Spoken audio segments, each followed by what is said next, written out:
My mother-in-law wants her daughter to wear white at my wedding, so she won't cry thinking about what she lost by spreading her legs. But at the fake wedding we're sending her to, she can wear whatever she wants. I never had grand expectations for my wedding. I always pictured it as simple and intimate, nothing over the top, just the people I most wanted there, and that was it. My mother-in-law, I suppose, wouldn't be one of them. My future mother-in-law, when we make it official and I sign the papers to adopt her, is a headache. Although, if you're a woman and you know what breast pain or ovary pain feels like, you might think of her like that. Let's just say the woman has a gift for theatrics and a tendency to push her own agenda in the most ridiculous ways possible, an agenda you don't share, because you're a normal person. I've known her for almost 6 years, and from the beginning, I knew exactly what kind of mother-in-law we were dealing with. She's the kind who won't treat you badly outright, but loves to find little ways to belittle you. She does it to everyone, but also to me, sly remarks, passive-aggressive comments, and of course, her favorite phrase whenever someone calls her out, that she's brutally honest, and that's why she tends to clash with people. Her son, who happens to be my fiancé, I know, you wouldn't have guessed if I hadn't told you, has always avoided confronting her. It's not that he lets her do whatever she wants, there are limits. But when his mother starts, he just sighs and lets his mind drift away. I think he's doing mental math, figuring out how much longer he'll have to deal with her, take her age, subtract life expectancy, and factor in her eating habits. That was until she grew impatient with father time and did something. It all started when we sent out the wedding invitations. Everything was under control, the venue booked, our outfits almost ready, and RSVPs already coming in. Or so I thought. Then came the message from my mother-in-law, casually dropped into the family group chat, just confirming that my daughter can wear white too, right? She picked a beautiful dress and she'll look amazing next to yours. First sign that my mother-in-law had a few screws loose, and if we were going to look for them, we'd be at it for hours, because they're tiny but wreak absolute havoc on her mind.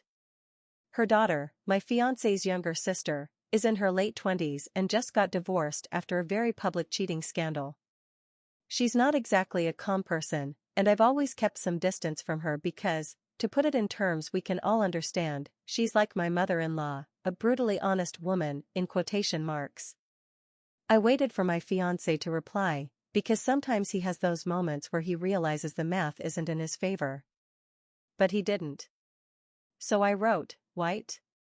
You mean a white dress at our wedding, not your daughter's wedding? White in the brain, maybe, because there's clearly no gray matter. Mother-in-law replied almost instantly, no need to take it that way. It's a very flattering cut, and after everything she's been through, I think it's important that she feels beautiful and supported. I think it will help her not spend the day crying, thinking about what she lost. My reply, and remember, this was still in the family chat, the only thing your daughter lost was her underwear and her dignity. I don't think white will help with that. But before you say anything, I'm just being brutally honest. You can't be mad at that. No one was going to wear white at my wedding. It's the most basic etiquette rule. But of course, she didn't accept it, especially after my response. She sent me a private message immediately afterward, a paragraph saying she was very offended by what I had said in the family chat, that I was an insecure bride because I couldn't stand someone else wearing that color, and that the tone of my messages wasn't appropriate for speaking to her, an older lady. But she said she wanted to let it go, and suggested a solution for everyone, that I wear another color, maybe champagne or light pink, so there wouldn't be any problem. Her reasoning? Her daughter would be attending the wedding alone and deserved to stand out, to feel special and beautiful.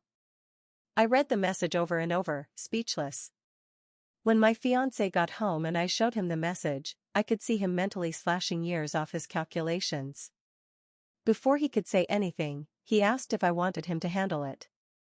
I told him to wait, I wanted to see how far this would go before lighting the fuse.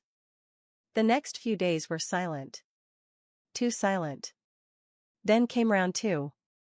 She called me, acting all sweet, like a little old lady who'd baked cookies, but they were poisoned because she was a serial killer luring me in. All of it was just to ask about my dress fitting. When I told her it had gone great, she launched back into her speech. Again, she brought up how hard the year had been for her daughter and how the wedding could be a healing moment for her, because I'd be participating in her recovery. "It's just a color," she said. "Wouldn't it be beautiful if both of you wore white, as a symbol of unity between two women starting over?" I told her I didn't want to share anything with my sister-in-law, especially the kind of things she'd done in some seedy hotel. She tried to act offended, and I don't blame her, because I was absolutely fed up with her. She told me that being the bride didn't give me the right to be mean, and that I would soon be officially part of the family. So, according to her, it would be better if I started working on my language and learned to defend the family. In case anyone missed it, what she meant was that I should defend my sister-in-law's honor, even though she's lost it on repeated occasions, in who knows how many positions from the Kama Sutra. That night, my fiancé told me he had finally had enough.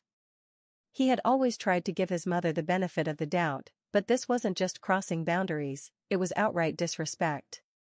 He told me that from that moment on, he would handle everything she said, and that I shouldn't reply to any of her messages without him seeing them first.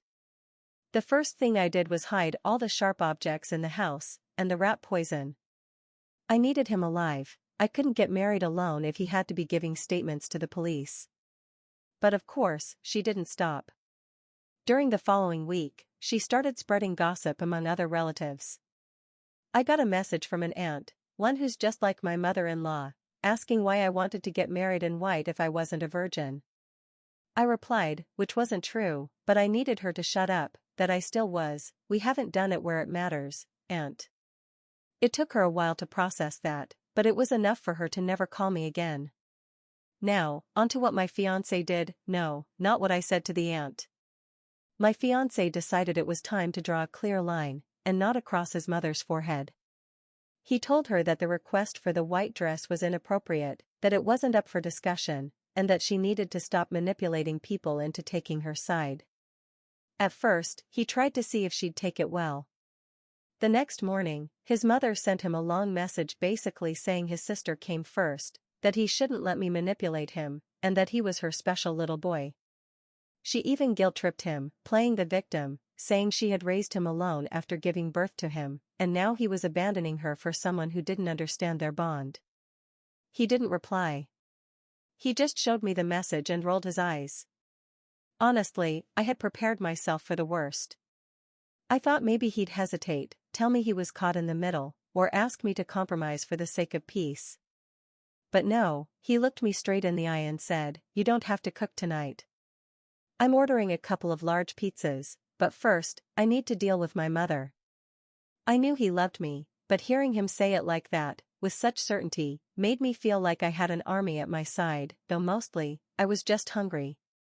Still, we didn't trust my mother-in-law not to try something else. She was far too used to getting her way and to people giving in to her subtle manipulation. So we started planning contingencies. The first step was asking our wedding planner to assign a family liaison, someone in charge of handling drama and deflecting chaos away from us on the big day. We chose his cousin Jordan, who knew all about my mother-in-law's tactics, but more importantly, he's in the army. If there's anyone who can defuse major threats like my mother-in-law, it's him. Also, we figured he might have access to heavy artillery, maybe a couple of tanks, or, if we were lucky, an aircraft carrier nearby to provide backup. The second step was quietly changing the next piece of information. We had already sent out the official invitations, but we moved the actual ceremony to another location. We made sure all the guests we truly cared about had the updated details, and that they wouldn't share them with anyone, especially my mother-in-law. We changed the event code for transportation, reservations, everything.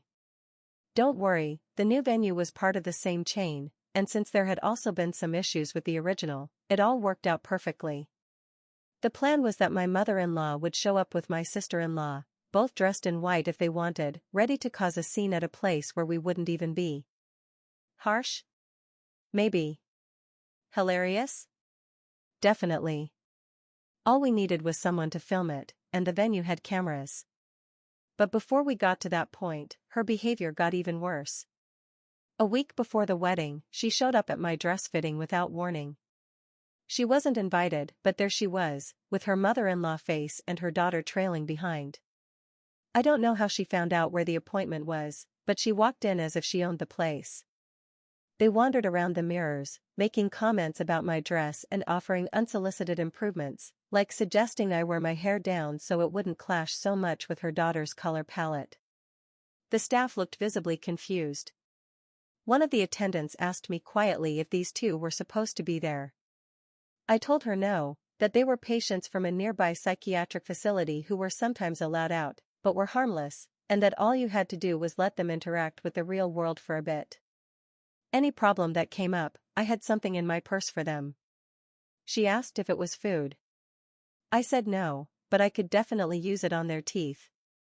Right in the middle of their commentary, my fiancé called me. I put him on speaker without warning, and as soon as he heard his mother's voice in the background, he asked what she was doing there. She must have heard him too, because she immediately sweetened her tone, saying she just wanted to see me shine, that my dress was beautiful, and that maybe she and her daughter could elevate the elegance of the wedding. She wasn't wrong, she was going to elevate it right out the door, because the moment those two showed up, it would no longer be my wedding. It would be a two-in-one wedding, between her and her daughter. He didn't raise his voice, but he stopped her cold. He told her that crashing my fitting was not okay, and that if she kept pushing boundaries, she'd lose her invitation. That got her attention. She made a dramatic exit, muttering that I was the wrong bride and that he used to be such a sweet and respectful son.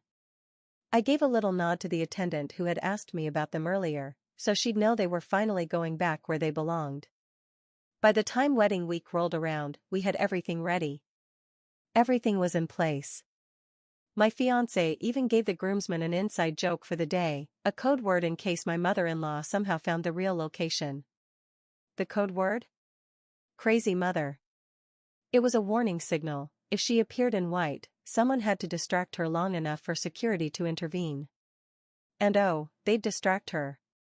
When someone shouted, "Crazy mother incoming," the fun would begin. The best part? My mother-in-law still thought she was winning. She told one of her uncles that she planned to walk into the venue with her daughter right behind the bride, so everyone would see them in white, because now both of them were going to show up dressed like that. She had no idea what we had planned. And the next morning, she was about to find out, in the most unforgettable way possible. The morning of our wedding dawned clear and warm, no sign of rain, no sign of disaster.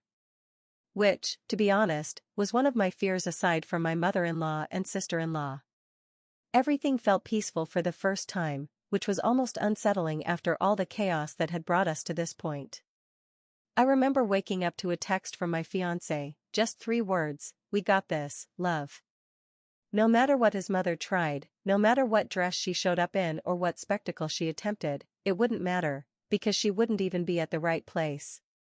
Our real ceremony was being held at a beautiful vineyard, about 20 minutes from the location listed on the original invitations. The original venue wasn't a vineyard, but I fell in love with the idea. My fiancé had made sure that only the people who needed to be there had the real address. Anyone not on the updated list, including his mother and sister, would go straight to a country club that had no idea they were coming. And yes, we confirmed with the staff there. Our guests began arriving by mid-morning. By that point, everyone knew about the plan, especially after seeing all the drama leading up to it. Most were honestly relieved. Nobody wanted to witness a disaster with my mother-in-law behind the wheel. Meanwhile, across town, she was getting ready for her big moment.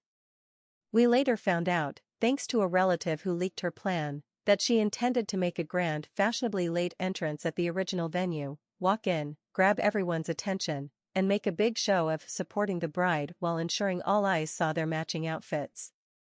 When they pulled into the country club parking lot, they were confused. There were no decorations, no people, no valet staff. At first, my mother-in-law assumed we were running late. She waited 30 minutes, standing under the sun in a long white lace dress with a matching headpiece, sweating next to her daughter and demanding to know when the ceremony would start. How do I know? We saw the footage the venue staff kindly shared with us, a lovely little wedding gift. Eventually, she went inside the reception area to demand answers. What she got were blank stares. No one had any record of a wedding there. A staff member politely suggested she might be at the wrong location and should check her invitation. That's when it clicked, she was in the wrong place, and not by accident. She exploded, yelling, crying, accusing the staff of lying to her. She called her son, now my husband, about 12 times in a row. Pete didn't answer a single call, because at that exact moment, we were walking down the aisle at the real venue. And his phone, of course, was nowhere near him. It's hard to explain how surreal it felt to be in the middle of such a peaceful, beautiful ceremony, saying our vows under the warm sun, surrounded by people who truly loved and supported us, all while knowing that the person who had caused us the most stress during our entire engagement was miles away, screaming like a hippo whose tail had just been stepped on. But she was far enough away that we couldn't hear a thing from where we were. But the best part of the day wasn't even the ceremony. It was during the reception, when Jordan, our cousin and anti-mother-in-law defense coordinator, pulled us aside with his phone. He had received a forwarded voicemail from one of my husband's cousins, someone who had chosen to attend our real venue and leave my mother-in-law behind. Apparently, my mother-in-law had asked this cousin for the address, got nothing, and ended up sending her a message that was actually meant for us. She started off trying to sound calm, though her breathing was heavy, asking through clenched teeth if there had been a last-minute change of venue we'd forgotten to mention. Then she shifted to outrage, accusing us of humiliating her in front of the family, the venue staff, and her own daughter. She finished with, "One day you'll regret this, when you realize you've burned bridges you can never rebuild." My husband just smiled. That night, she made one last attempt to save face by posting a photo on Facebook. "Couldn't be more proud of my son and his lovely wife. Wishing them all the happiness on this special day." The comments filled with distant relatives saying, "How beautiful. Too bad we couldn't be there." But things got worse the next day, when all the wedding photos started circulating online and people noticed that, curiously, she didn't appear in any of them. And when asked directly, she said she had decided not to attend due to an important family conflict, which I guess is just another way of saying, "I got tricked." So that's my revenge on my loudmouth mother-in-law. I suppose I should expect some retaliation, but for now, we're enjoying newlywed life. Update 1. For 2 glorious weeks after the wedding, we heard nothing from her. It was almost strange. I half expected to wake up one morning with my mother-in-law standing over me with a knife, or next to a hole she was digging, planning to use it to bury me. But there was nothing. Just peace, quiet, and a ton of beautiful photos from the best day of my life. Then, as if she had an internal clock, she broke the silence.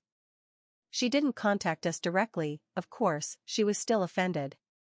Instead, she started posting nonsense about how supporting her daughter was the most important thing in her life, and how she would always be there for her. At first, we ignored it. We had zero interest in starting our marriage with a Facebook drama saga.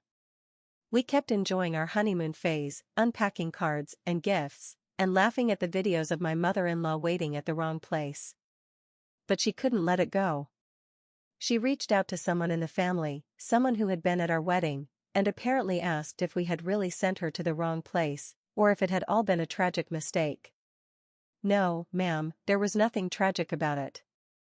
We sent her there because the dog euthanasia center was closed that weekend. When this person didn't answer, she upped the ante and wrote directly to my husband. I watched him read the message with a neutral expression before silently handing it to me. It said, "You have outdone yourself humiliating me and your sister, the ones you should be defending. You didn't do it during her divorce, and you're not doing it now. You are not a good son, and you are not a good brother. I'm devastated, because I knew this marriage would turn you into this, a cold, unloving person toward the most important people in your life." We didn't respond right away, we let the message marinate a little. My husband wasn't done. Then he replied with a single message. "Mother, I'm sorry, we forgot to tell you about the change of plans. With all the wedding stress, we were a bit overwhelmed and forgot to mention it. I hope you can forgive us, and find it in your heart, wherever you keep it in your body and rarely use it, just like your brain, to grant that forgiveness. I think this marriage is a time for changes and growth, so dust those things off and give them some use before they atrophy." She didn't reply, she didn't dust them off, but a few hours later, she posted on Facebook, "My son is a monster, and the blame lies with that witch of a wife who has filled his head." She went on, "I've even heard from my sister, one of the people I trust most, about the horrible things they do, and I can't believe it." Classic entitled and gullible person, she believed the wedding location, and she also believed what I told my husband's aunt just to make her stop bothering me. Around the same time, among the photos from our wedding that we decided to share on social media for others to enjoy, there was, purely by accident, of course, a video of my mother-in-law waiting at the wrong place. Also purely by accident, there was footage of her yelling at the staff. And also purely by accident, it was posted with some captions explaining exactly what people were watching. It was all a terrible mistake. Every single word of it. Because clearly, we had meant to write something entirely different. But the autocorrect typed out the exact explanation of what was going on with my mother-in-law. These modern phones are dangerous, and getting less intelligent every day. I don't think my mother-in-law has a single drop of credibility left. Sure, there are still people who support her for what we did. To them, it's apparently as serious as slapping the Queen of England, but they do it in private. No one wants to be stuck to the radioactive disaster that is my mother-in-law. Even my sister-in-law, who hasn't said much but has gone along with my mother-in-law's nonsense, I think might be just a little embarrassed by her. It's like when your mom embarrasses you in front of your friends, but on a nuclear level. Update 2. If she thought things couldn't get any more humiliating after missing the real wedding, she was wrong. About 2 weeks after we got back from our honeymoon getaway, which, I should mention, was 2 months after our actual wedding, rumors started spreading that my MIL had decided to throw a pregnancy celebration dinner. She thinks that because we went on our honeymoon, and did it the right way this time, in quotes, because she still believes what I told her sister was true, I must now be pregnant. We had to make it clear that I wasn't pregnant, at least, not to my knowledge, though yes, we certainly did everything right on our honeymoon to make it possible. Go ahead, sue me, it was our honeymoon. We want kids, and everything there was set up for some sweet, sweet lovemaking, aphrodisiac food, no mother-in-law, exotic dancing, romantic rooms, and a paradise setting. You're not going to sit there doing your taxes, no, everything screamed sex, sex. But that wasn't even the craziest part, not what we did on the honeymoon, but what happened with my MIL's daughter, my now officially recognized sister-in-law. Yes, I've got the marriage certificate to prove it. She finally snapped. We found out the next morning from 3 different relatives, all with similar versions of the story. She accused my MIL of being obsessed with controlling everyone else's important events, said she was tired of being dragged into her games, and of being blamed for things she didn't even support. She said she didn't want to pretend anymore that she was okay with her selfishness, and to top it off, at a family event she shouted loud enough for everyone to hear that she never wanted to wear white, that it was all her mother's plan, and that she was sick of her and couldn't stand her anymore. Dead silence followed, and then my MIL burst into tears and fled the place. One person reached out a hand and yelled softly, "Don't go," but then quickly went back to the snack tray. Later that week, she sent my husband a message. She didn't say much, just that she regretted how everything had turned out and wished she had stood her ground sooner. Hi, I was a little surprised. My sister-in-law, who I thought was a mini version of my MIL, apparently isn't quite as bad. She can be unfaithful, a bad wife, and a terrible singer, but like my MIL? No way. I didn't see that coming. Update 3. I have a very sad update to share. My mother-in-law missed the birth of my child. Last week, I gave birth, but she wasn't even in town. After months of me trying to reason with my husband to let her meet the baby, he told her that in the 2 years since our wedding, she had never apologized, so she wasn't allowed to be in our lives. And you know what she did? She took an offended trip so she wouldn't be here when our son was born. A kind of statement, I don't care, I have better things to do. For us, it was perfect, one less mother-in-law in our lives. But the trip didn't end so well for her, because during an excursion she fell and fractured her leg. Nothing serious, her mouth still works perfectly for complaining. My husband decided to send her a card since she'd spent a few days in the hospital before being allowed to return home. It was a sincere get-well-soon card, but as a joke, we added, "Now you're wearing white, just like you wanted." Because we assumed they gave her one of those white hospital gowns. We know she's fine, and we're not insensitive people, but after years of her entitled behavior, she stripped away a good chunk of our sensitivity and humanity. At least when it comes to her.